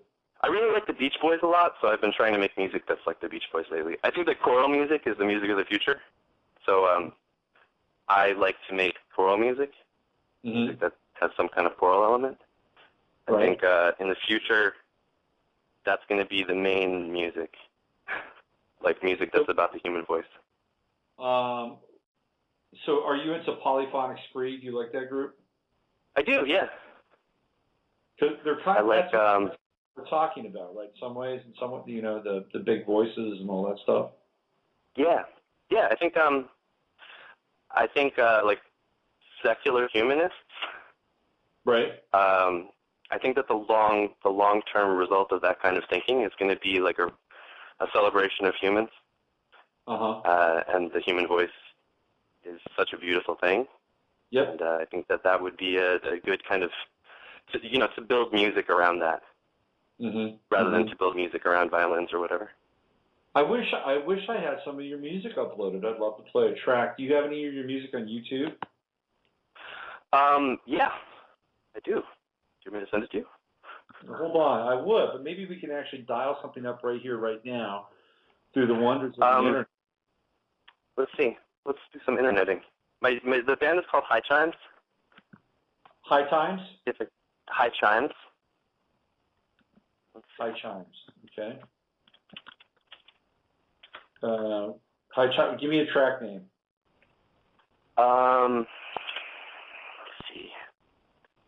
High Chimes the Light. High Chimes. The Light. Yeah. I'm sorry. Oh, the Light. High Chimes. Oh. Oh, the Light. Let's see if we can find it. There it is. Man, cool. Baby, Robots. It's 2 minutes long. Shall we play it here? Let people hear it? That's fine with me. All right. So this is High Chimes, Oh, the Light. And this is by Matt Clark, our guest here, who's also the creator and animator of The Planets. Let's hear this. It's 2 minutes of secular humanist inspiration. Here we go.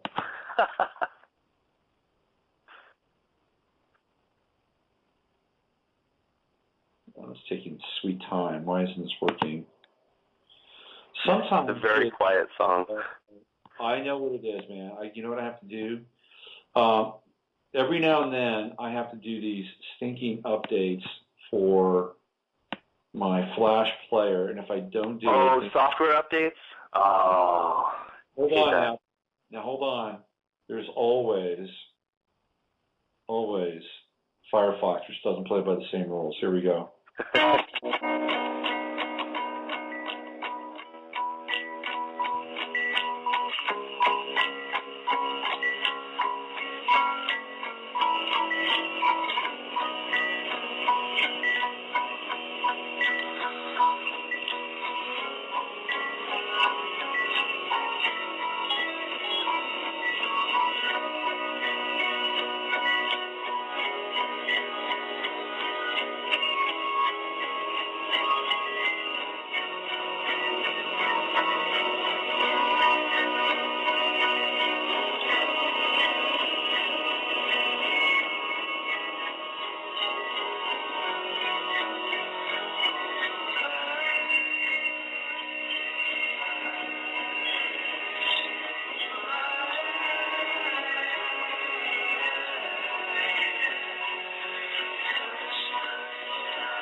that, Matt.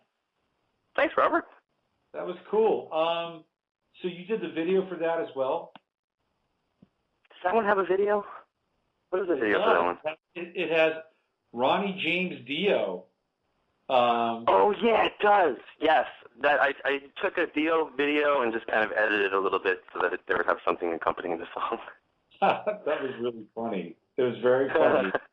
Because you get into it's an interesting series of juxtapositions. People can go to YouTube, and it's High Chimes, Oh the Light, and you can see this video, because when you punch this up, now YouTube is suggesting all these Dio videos that I can watch as a result of that.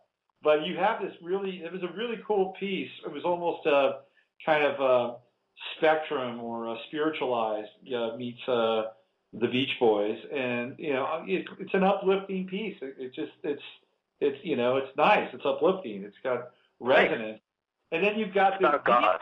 going on, and then you've got some nature footage juxtaposed, and you're kind of mixing all these interesting elements in a very kind of ironic way. Would you describe yourself as an ironic person? I am a person that likes juxtaposing things. Yeah. I think, I guess you could say that that's ironic. I like symbols, and I like the really deep meanings that symbols can have, and I like combining them and making things happen inside people's brains by interacting with symbols. Yeah. I don't know if I like irony as an end to itself. I don't revel in irony. I know some people that are like, that's so ironic, I love it. I don't think that it's like a destination, it's a tool. Yeah. Yeah. Well, it's a very interesting. Yeah. I like it. I like the Thank music. you very much. And Matt, I enjoyed having you on the show. We're running out of time here, but thank you for coming on. Thank you so much for having me. It's really been a pleasure. You're everything. You're an ancestor and more. And thanks, Anthony. Shout out. You can find Matt's work obviously on YouTube with the planets. I highly recommend you check it out, especially if you want a good laugh or two. All right, Matt, keep up the good work and keep doing your sovereign expression of your own creativity and living your own life, my friend. Cool. Thanks a lot, Robert. Take care. All right, you too. Bye-bye. Bye-bye. All right, and with that, we've come to the end of the show. I want to thank Robert Bonamo, author, self-published author, and Matt Clark. I guess he would be a self-published animator. But Matt actually has a contract for his work and gets paid for the videos and cartoons that he does, and more power to him. And that's where we are, ladies and gentlemen, boys and girls. We are living in an age where it's important for us to take control of our creative powers and to craft a life that's meaningful as a result of them. Because what's the alternative? Need we go there? Use your head to discern what's real, your heart to say what is possible. This is Robert Phoenix. I'll be back on Monday with the Monday Mash. And next Friday, John Anthony West and James Swagger. You don't want to miss it. Have a great weekend. I'll see you on the other side. We are living in a computer-programmed reality, and the only clue we have to it is when some variable is changed and some alteration in our reality occurs. We would have the overwhelming impression that we were reliving the present, déjà vu, perhaps in precisely the same way, hearing the same words, saying the same words.